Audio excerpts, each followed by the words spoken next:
వచ్చినటువంటి జిల్లాల మార్పులు, నియోజకవర్గాల మార్పుల్లో ఒక నెల రోజుల పాటు నోటిఫికేషన్ విడుదలైన తర్వాత నెల్లూరు జిల్లా ప్రజలందరూ ఆందోళనకు గురయ్యారు. మీడియా అంతా కూడా పలు కథనాలు రాశాయి. చాలామంది కూటమి ప్రభుత్వంలో నెల్లూరు జిల్లా అన్యాయం అయిపోతుంది అన్నారు, మండలాలు మాడిపోయినాయి అన్నారు, నియోజకవర్గాలను తీసేశారు అన్నారు, రెవెన్యూ డివిజన్లు కోల్పోయింది అన్నారు, పోర్టు లేదు ఈ జిల్లాకి అన్నారు. ఇవాళ మీ అందరికీ మనవి చేస్తున్నా, నిన్ననే ఆదేశాలు విడుదలయ్యాయి. ఈరోజు కొత్త జిల్లాలు మొదలయ్యాయి. మన జిల్లాలో మొదట అనుకున్న ప్రకారమే కందుకూరు రెవెన్యూ డివిజన్ ప్రకాశం జిల్లాకు పోతే రామాయపట్నం పోర్టు ప్రకాశం జిల్లాకి వెళ్ళింది. కృష్ణపట్నం పోర్టుని జిల్లా మార్పుల్లో వైఎస్ఆర్ కాంగ్రెస్ ప్రభుత్వం జగన్ రెడ్డి తిరుపతి జిల్లాకి తీసుకెళ్తే ఇవాళ చంద్రబాబు నాయుడు గారి నాయకత్వంలోని కూటమి ప్రభుత్వం కృష్ణపట్నం పోర్టు యావత్ పోర్టుని క్రిస్ సిటీలో 15,000 ఎకరాల భూమి పరిశ్రమలతోటి నెల్లూరు జిల్లాకు మార్చి ఇవాళ గూడూరు డివిజన్ని దాదాపుగా గూడూరు పట్టణం మరొక 3 మండలాలతో సహా నెల్లూరు జిల్లాకే దాన్ని ఏర్పాటు చేసి కృష్ణపట్నం పోర్టు నెల్లూరు జిల్లాదే అని చెప్పి ఇవాళ మార్పిడి చేసినటువంటి ఆదేశం మనకు ఉంది అని చెప్పి మీకు మనవి చేస్తున్నాను.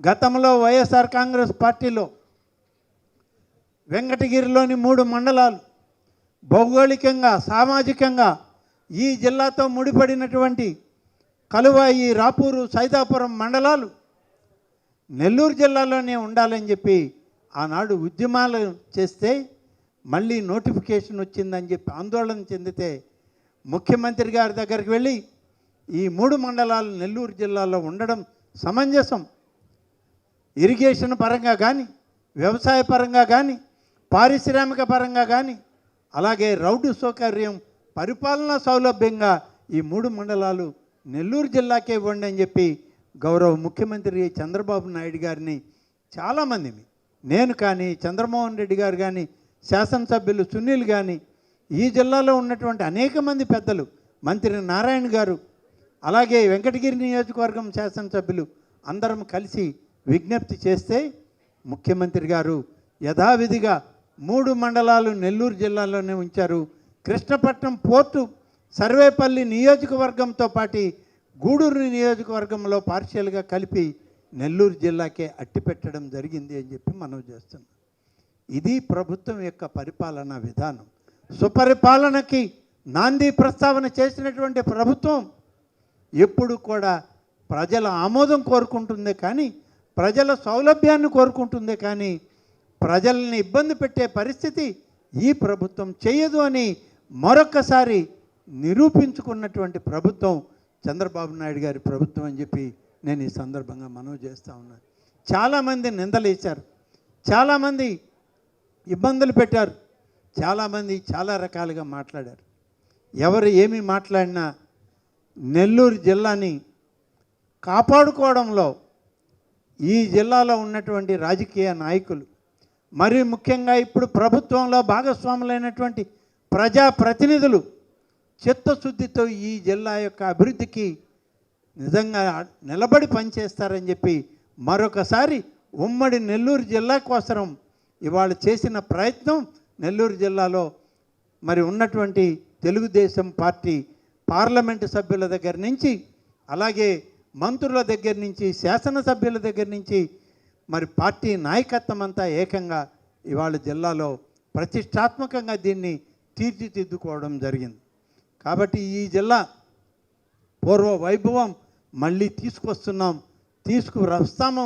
తప్పనిసరిగా నెల్లూరు జిల్లా అగ్రగామి జిల్లాగా రాబోయేటువంటి రోజుల్లో నిలబడుతుంది కూటమి నాయకత్వం. చివరిగా ఒక విషయం చెప్పాలి. ముఖ్యంగా ఈ జిల్లా ప్రజానీకం, రాష్ట్ర ప్రజానీకం గమనించండి.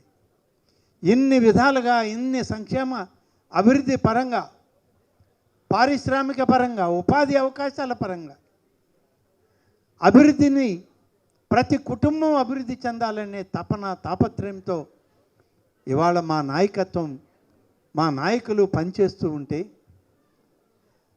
ప్రతి సందర్భంలో దీనికి ఎలా విఘాతం కల్పించాలి, ఎలా ప్రజలను తప్పుదోవ పట్టించాలి, తప్పుడు కథనాలతో సోషల్ మీడియా ద్వారా ఏ విధంగా తప్పులు చేయించాలి అని దుర్మార్గపు ఆలోచనతో నీచమైన రాజకీయాలకి దిగజారిన ప్రతిపక్షం ఇవాళ ఈ రాష్ట్రంలో ఉండడం బాధాకరం అని చెప్పి నేను ఈ సందర్భంగా మనవి చేస్తా ఉన్నాను.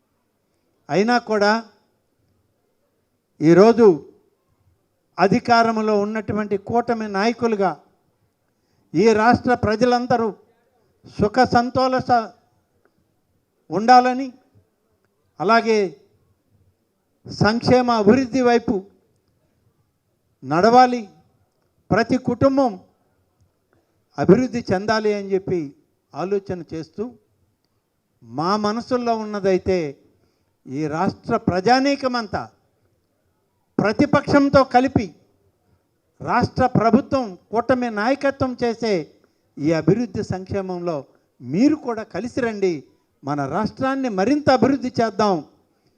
వర్గ వైషమ్యాలతో రాజకీయ కక్షలతో మీరు సాధించేదేమీ లేదు. మీరు కూడా ఈ ప్రభుత్వంతో చేతులు కలపండి. చంద్రబాబు నాయుడు గారికి, పవన్ కళ్యాణ్ గారికి, కూటమి నాయకత్వానికి మీరు కూడా స్నేహస్తం అందించండి. వేగవంతంగా ఈ రాష్ట్రాన్ని అభివృద్ధి చేసుకుంటామని చెప్పి మీ అందరికి కూడా, ప్రతి ఒక్కరికి, ప్రతిపక్ష పార్టీలకు కూడా పిలుపునిస్తూ ఒక్కటి మాత్రం నిన్ననే చెప్పాను, ఇవాళ మళ్ళీ చెప్తున్నా. సుపరిపాలనకి మరో అర్థం రామరాజ్య పరిపాలన. ఈ రామరాజ్య పరిపాలన ఆంధ్రప్రదేశ్లో ఇవాళ ప్రారంభమైంది. గడిచిన సంవత్సరం రోజులు రామరాజ్యం వెల్లువిరుస్తూ ఉంది. రామరాజ్యాన్ని నడుపుతున్నటువంటి శక్తివంతమైనటువంటి నాయకులు, కూటమి నాయకులుగా చంద్రబాబు నాయుడు గారు, పవన్ కళ్యాణ్ గారు, లోకేష్ గారు, ప్రధానమంత్రి నరేంద్ర మోడీ గారి ఆశీస్సులతో ఈ రాష్ట్రంలో పూర్తి సుపరిపాలనతో రామరాజ్యంగా ముందుకు సాగుతుంది.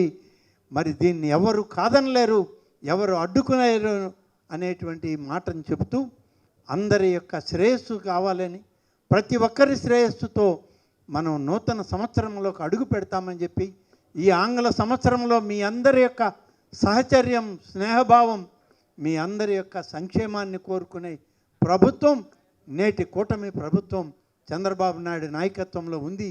మీరందరూ కూడా స్వపరిపాలనలో భాగస్వాములు కండి అని చెప్పి కోరుతూ సెలవు తీసుకుంటాను. జై హింద్, జై తెలుగుదేశం.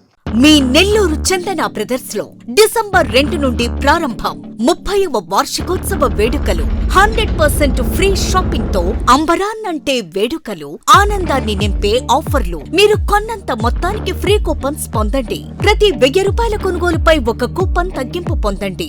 అన్ని రకాల వస్త్రాలపై అప్ టు 50% ఆఫ్. ప్రత్యేక కౌంటర్లలో 1+1, 1+2 మరియు కాంబో ఆఫర్స్. 399 రూపాయలకే 2 ఫ్యాన్సీ సారీస్, 1499 రూపాయలకే 2 దేవయాని పట్టు సారీస్, 699 రూపాయలకే 3 టాన్సీ లెగ్గిన్స్, 1399 రూపాయలకే 2 పాటియాలా సెట్స్, 499 రూపాయలకే 5 బాయ్స్ షర్ట్స్ లేదా టీ షర్ట్స్, 399 రూపాయలకే 3 కాటన్ ఫ్రాక్స్, 999 రూపాయలకే 4 bottle T shirts. Raymond, Arvind, Reid and Taylor brands పై అప్ టు 49% ఆఫ్. విచ్చేయండి Chandana brothers, trunk road, Nellore.